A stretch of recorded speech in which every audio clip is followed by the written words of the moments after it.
हे घे, आज जरा जास्तच खा आणि चांगलं दूध द्यायचं तुला. नाही दिलंस ना तर मी हाय आणि तू हायस, कळलं?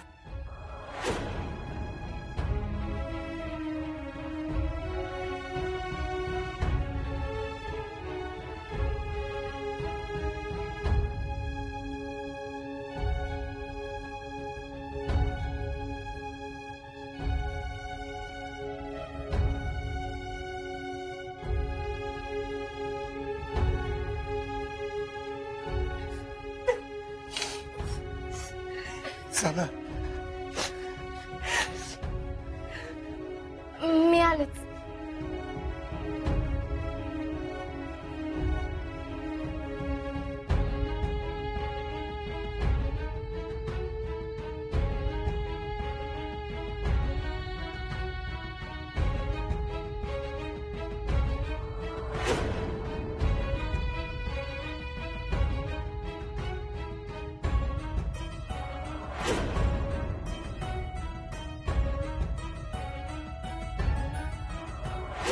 शीतल, उठ की बेटा, आज कॉलेजला जायचंय ना तुला?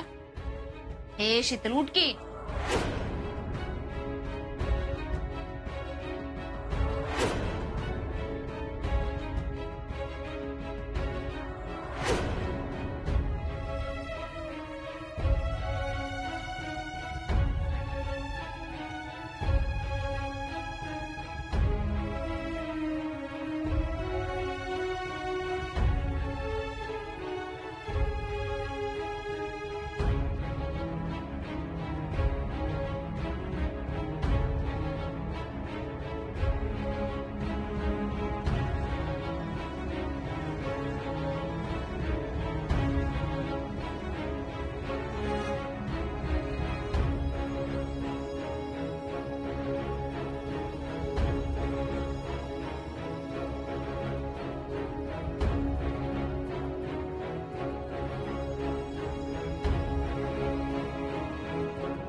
मेरे को नहीं जाना किधर, मैं इधर ही रहूंगा. शीतल दीदी, तुम बताओ नहीं ने.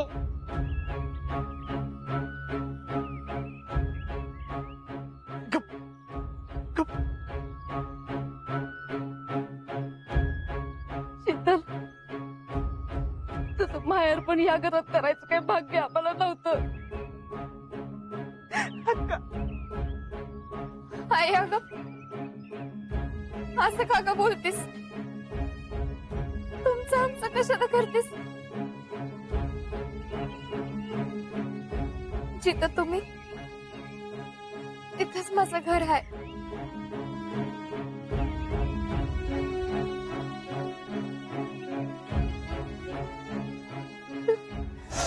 शीतल, खरंच माफ कर आम्हाला बाळा. अगं अजिंक्य जाणार होते, त्यात त्यांना विक्रमच्या जाण्याचा धक्का बसलेला. त्यांना जाताना अजून टेन्शन येऊ नये म्हणून मी कुणाला काय सांगितलं नाही. पण खरंच आज माझं जावं हित असताना तर त्याने हे काय होऊच दिलं नसतं असं मला लय वाटतं बघ.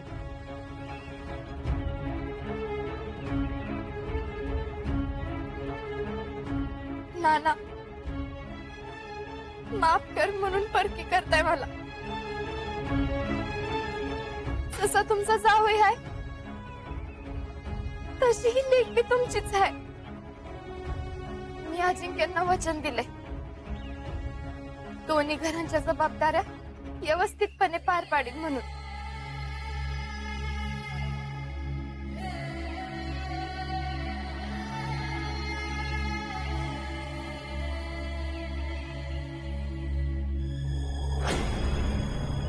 मग काय बी होती आणि कोणी बी किती बी अडचणी आणू दे, ही शितली माग सरणार नाही.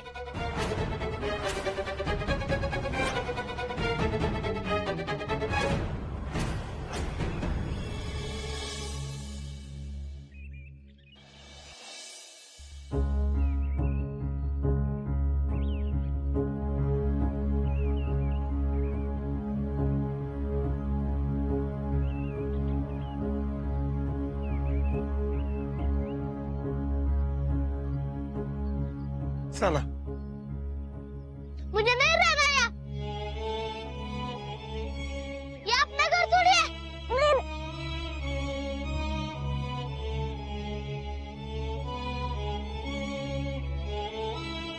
ध्रुव बाळा, आता हेच आपलं घर.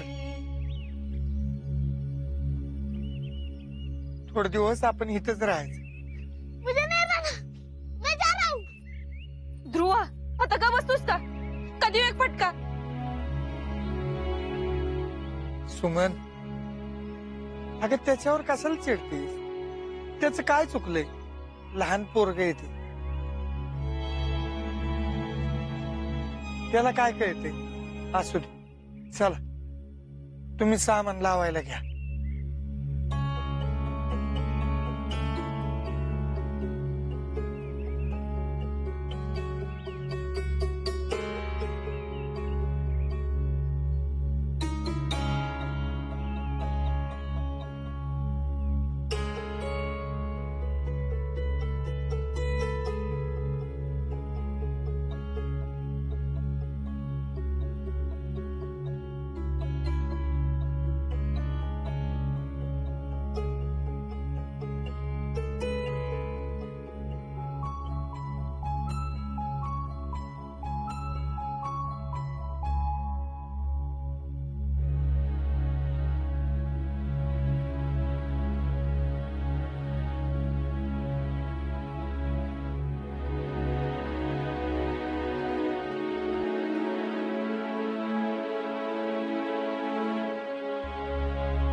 आई, आई अगं, माझा तर विश्वासच बसत नाही. त्या घराची एवढी सवय झालती, माझा तर आता दुसरीकडे कुठं जीव लागणारच नाही बाई. होईल, इथली बी सवय होईल. हो, पण आपलं घर ते आपलं असतंय, आपलं हक्काचं घर.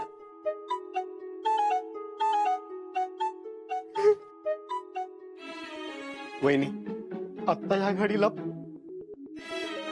खर तर नानांना सगळ्यात जास्त त्रास झालाय. स्वतःच्या हातानं लिपल्याला घर सोडून आल्यात ते. अहो, पण मी म्हणते कशाला सोडायचं? आम्ही आमचं दागिनं द्यायला तयार झालोच होतो की. काय तर करून जप्ती टाळता आली नसती होय. आई अगं, असं काय करता आलं असतं तर नानाने केलंच असतं की. अहो, बोला की आता तुम्ही. दुसरा काहीच पर्याय नव्हता का? अगं, मी सगळा विचार केला, पण काहीच पर्याय नव्हता ग.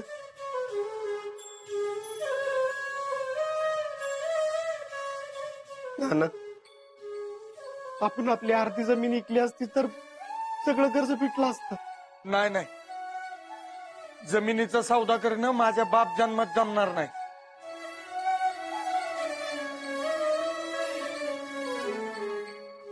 अहो म्हणजे त्यांना असं म्हणायचंय निदान त्यांना घर तरी वाचलं असतं. अगं घराचं काय घेऊन बसलाय?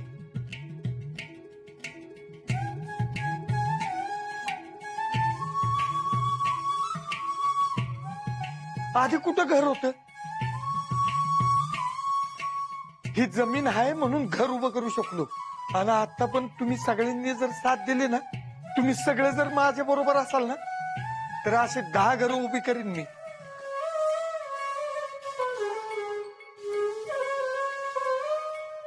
पण जमिनीचं तसं नाही. जमिनी एकदा गेली की गेली. अहो पण थोडी तर जमीन विकली असती की. अगं घर आणि जमीन दोन्ही बी घाण होत. काय करणार होतो आपण?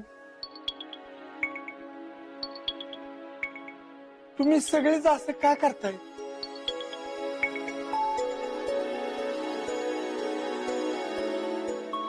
तुम्हाला कळत नाही. अगं ती जमीन म्हणजे माझी आई आहे. आई माझ्या आई बापाच्या घामानं ती जमीन पिकत होती. ती जमीन आहे म्हणून सगळं आहे.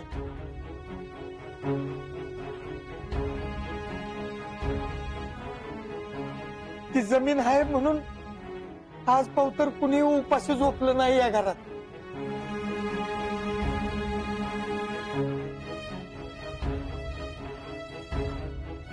ती जमीन आहे म्हणून कुणाचं घर होतं त्याचं चांगलं घर बांधू शकलो आपण. अरे असं काय करताय? अरे हाडाचं शेतकरी आहोत आपण. उद्या तशीच वेळ आली ना तर रानात कोपट बांधून राहू आपण.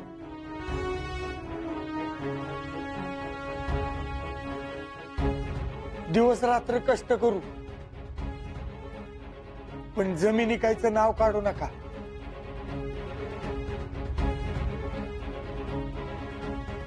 ते पाप माझ्याकडून होणार नाही.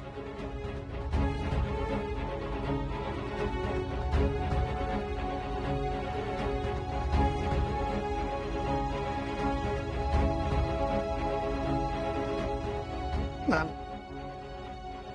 बरोबर आहे तुमचं. आपल्याकडे काय नसलं ना तरी जमीन आहे आपली. आता दुप्पट कष्ट करू, दुबार पेरणी घेऊ, पण जमिनीवर नाही घाला येऊन द्यायचा.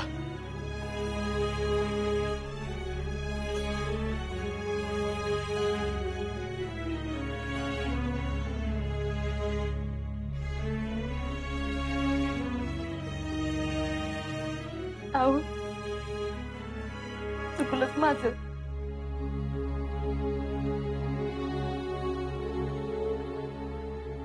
अहो मला काही सुधरना बघा काय बोलावं ते, म्हणून मी असं काय बाय बोलत बसते. आई नाना, तुम्ही कशाला स्वतःला त्रास करून घेताय? तुमचं अर्ध निम्म आयुष्य त्या घरात गेलंय. त्या घराशी असलेली नाळ तुटताना त्रास तर होणारच की. तुम्हाला काय, मला बी तेवढाच त्रास होतोय. पण म्हणून सारखी तेच गोष्ट बोलून काय उपयोग होणार आहे का?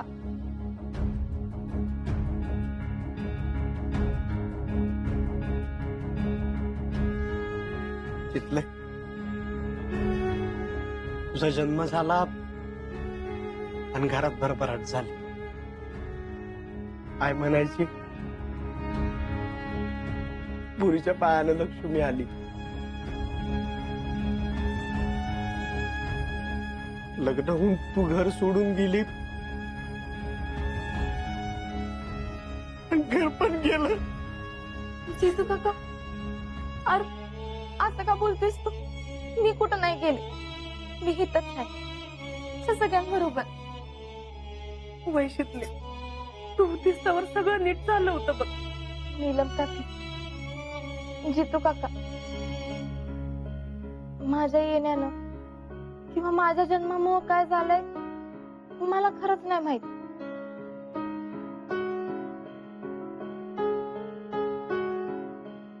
पण माझा जन्म झाला आणि अख्ख्या घराला आनंद झाला. माझ्या जन्माच्या आधीपासूनच तुम्ही सगळेजण कष्ट करत होता आणि त्याच कष्टातनं मिळालेला आनंद मला माझा जन्म झाला त्यामुळं घेता आलं. अजून काहीच नाही. लाख मोलाचं बोललीस पोरी. नाना, तुम्ही सगळे कष्ट करत होता म्हणून घराची भरभराट झाली.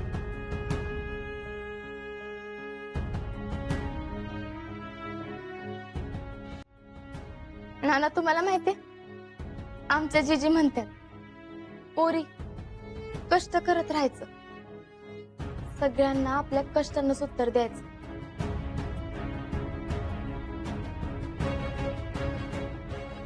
मग एक दिस असा येतो की नशीब बी आपल्या कष्टांसमोर गुडघं टेकतं.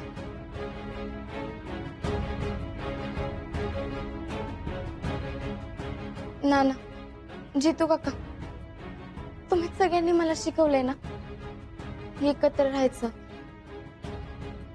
मनात काय बी ठेवायचं नाही. मग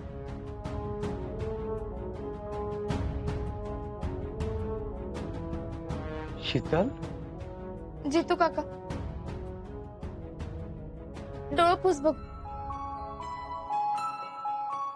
जितू काका, तुला आठवते माग तुला हरभरा घ्यायचा होता आणि तू तो लावलाच की, लई कष्ट केलंस, पण रोग लागला आणि हाती काहीच पीक लागलं नाही.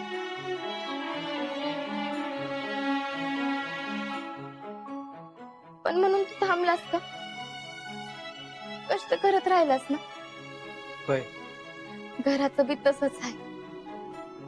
आपण सगळीजण एकत्र मिळून कष्ट करू, घाम गाळू आणि आपल्या स्वतःचं घर अजून चांगलं करायचं.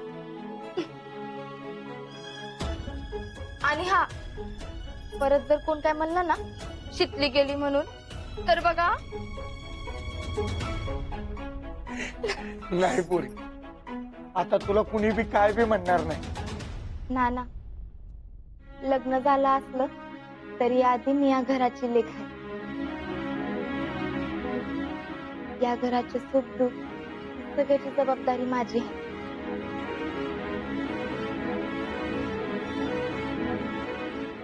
मी बी हातभार लावली.